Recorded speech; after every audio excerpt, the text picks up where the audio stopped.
formal de limites. Talvez a parte mais estranha de limites, mas é uma coisa bem importante, porque é o que tem por trás de todas as contas que a gente faz. O que significa para a gente dizer limite de f de x quando x tende a A ser um número L? Ou seja, o que significa de fato dizer que o limite de f de x quando x tende a A é L? Pelo gráfico a gente já sabe dizer, mas e matematicamente falando, o que é isso daí? O que significa então? Eu vou primeiro fazer um gráfico para ficar mais fácil e depois eu escrevo. Então a gente tem aqui os eixos, certo? E aqui tem a nossa função.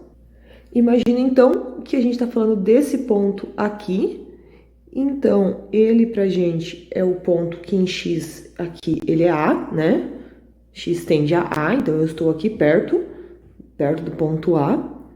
E a minha resposta, ela vai ser aqui assim, que vai ser o tal do limite, o L, que nem a gente fazia aquela ideia de que quando x se aproxima de A, a minha função tende por aqui, que é esse valor aqui. A formalidade do limite diz que, saindo aqui de L, eu posso pegar um intervalo aqui do tamanho que eu queira. A gente chama esse intervalinho, esse tamanho ali, de epsilon. Então, no caso, esse pontinho aqui seria L menos epsilon, e esse aqui de cima, ele seria L mais epsilon. Essa distânciazinha aqui é o que a gente chama de epsilon. É um número positivo, porque é uma distância, né? Mas tá ali. Eu poderia pegar qualquer epsilon. Eu poderia pegar um epsilon grande assim, ou eu poderia pegar um epsilon ainda mais pequenininho que assim, perto do L. Mas, indiferente de qual eu pegar, se o limite existe, significa que, de certa forma, eu vou conseguir, repara que esse aqui não encosta, mas não tem problema, eu vou conseguir exibir aqui embaixo um delta, ou seja, esse pedacinho ali, esse pontinho aqui vai ser A mais essa distância, e daí eu posso pegar e jogar a mesma distância para cá, e eu vou ter o ponto A menos delta, porque esse aqui não encosta em ninguém. Se ele encostasse em ninguém, a gente poderia descer até onde ele encosta, mas não tem problema nesse caso. Acontece que, para todo epsilon que eu pegar, eu consigo fazer isso. Se eu pegasse um espaço um pouquinho menor, eu conseguiria exibir um outro delta aqui, porque eu peguei aqui um epsilon menorzinho. Então, a ideia é, qualquer epsilon que eu pegue, eu vou ter que exibir um delta que faça com que toda a minha imagem, reparem que aqui no laranja, todos esses pontos aqui, que estão dentro desse intervalo que a gente criou, todos esses daqui, ó, indiferente de qual for ele, qualquer imagem que eu pegue desses pontos, todas elas estão levando aqui dentro desse intervalo aqui. Qualquer uma que eu pegue, tá levando ali dentro. Esta daqui tá levando ali dentro. Esta daqui tá levando ali dentro. Então, reparem que é exatamente o que eu quero. Qualquer epsilon que eu pegue, eu consigo criar esse intervalo aqui embaixo, que ele é A menos delta, A mais delta, tal que todo mundo que está dentro desse intervalo aqui, a imagem, então se eu subir, a imagem também está próximo de L. Também está nesse intervalinho que a gente criou ali, que é L menos epsilon, L mais epsilon. Então, dizer que o limite vale é dizer que eu posso pegar qualquer epsilon. Um epsilon grandão ou um epsilon bem pequenininho aqui, que essas condições continuam valendo. Qualquer pessoa daqui acaba caindo como imagem aqui dentro. Escrevendo ficaria assim.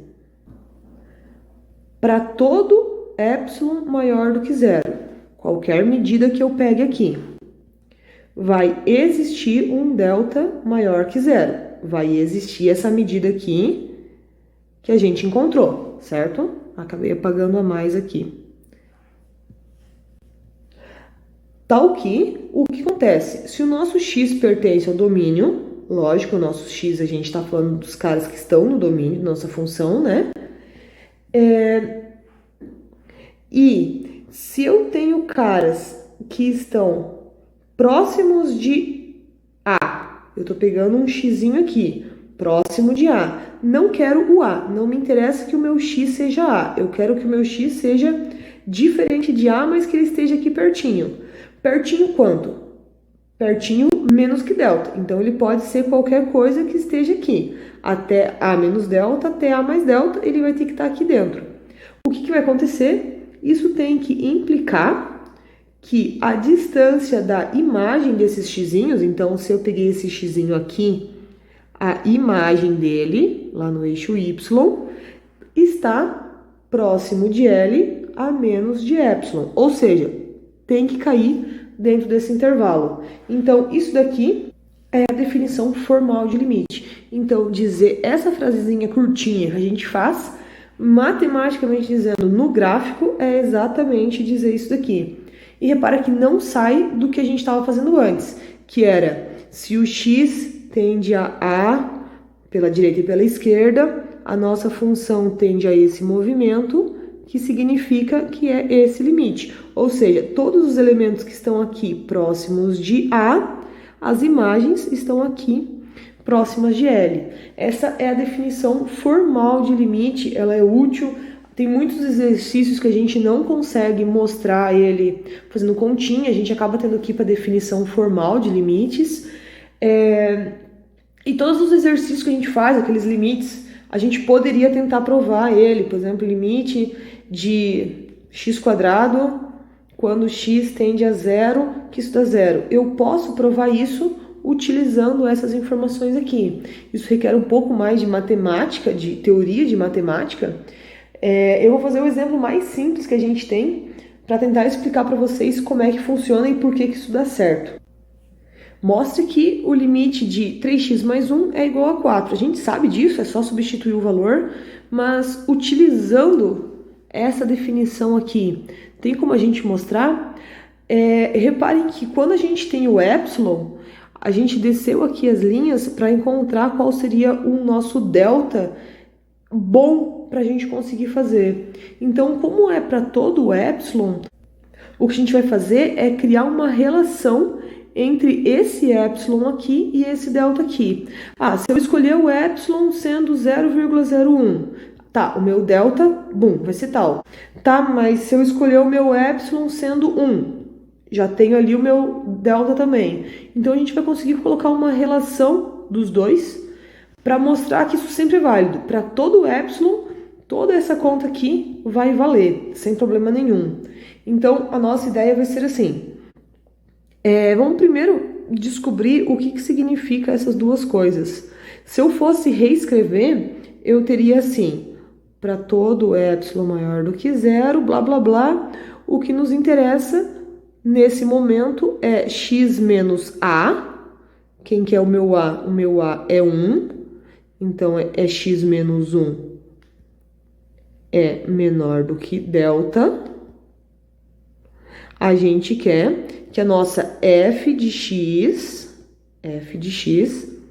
3x menos 1 em módulo, menos o limite, que é o número 4, eu quero que seja menor do que epsilon. Eu quero conseguir essa relação. O que acontece? Reparem que eu tenho isso daqui, x menos 1 é menor do que delta, e nessa conta aqui eu poderia mexer. Primeira coisa que eu poderia fazer é que mais 1, porque que a nossa função é mais 1 e não menos 1, né? Eu vou ter 3x menos 3. É só eu operar essas duas coisas aqui, tenho 3x menos 3 menor do que epsilon.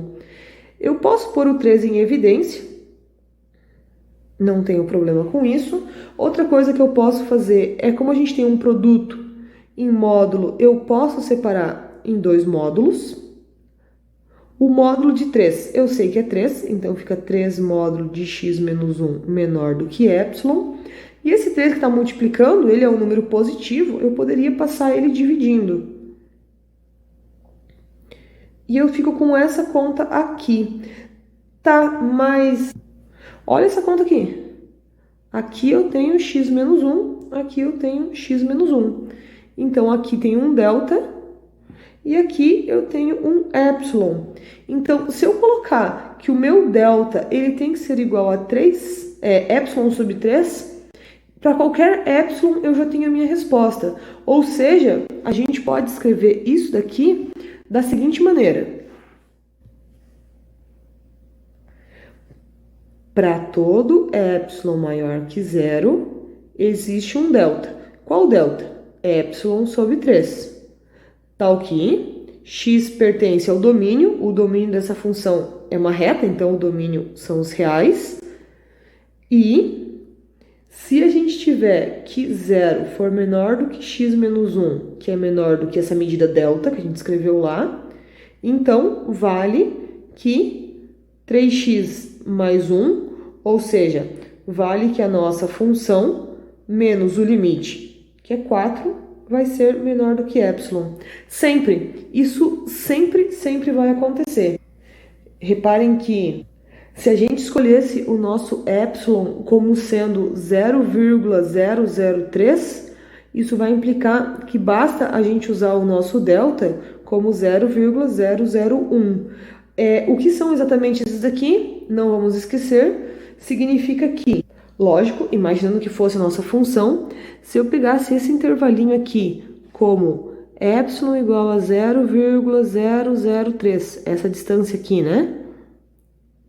Essa distância aqui sendo epsilon, esse tamanho de intervalo que eu teria aqui assim no A, esse tamanho ali, né? Ele seria o nosso delta, que seria 0,001.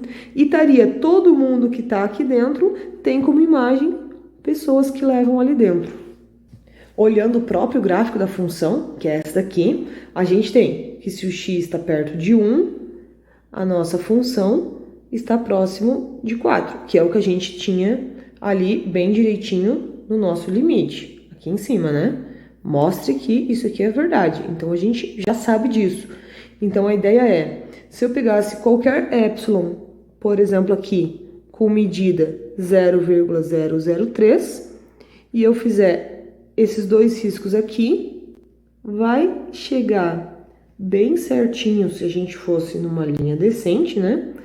Bem certinho lá embaixo, a gente consegue construir o intervalinho aqui e o tamanho dele, meio do intervalinho, né? O nosso delta, que seria essa medida aqui, ele valeria o delta 0,001. Um jeito mais simples ainda, que lógico que não é nossa ideia, mas se o meu epsilon fosse 1, esse ponto, epsilon sendo 1, então eu tô pegando esse intervalo aqui, né? Esse ponto. Se a gente olhasse no nosso gráfico, isso daqui, a gente vai ver que o tamanho desse intervalinho aqui é 1/3. Porque a relação entre epsilon e delta é de 1/3. Então, basta que eu tome um intervalinho aqui ao redor do 1 de tamanho 1/3, que todas as imagens desse intervalo vão estar ligadas aqui dentro. E é assim que funciona a definição de limite.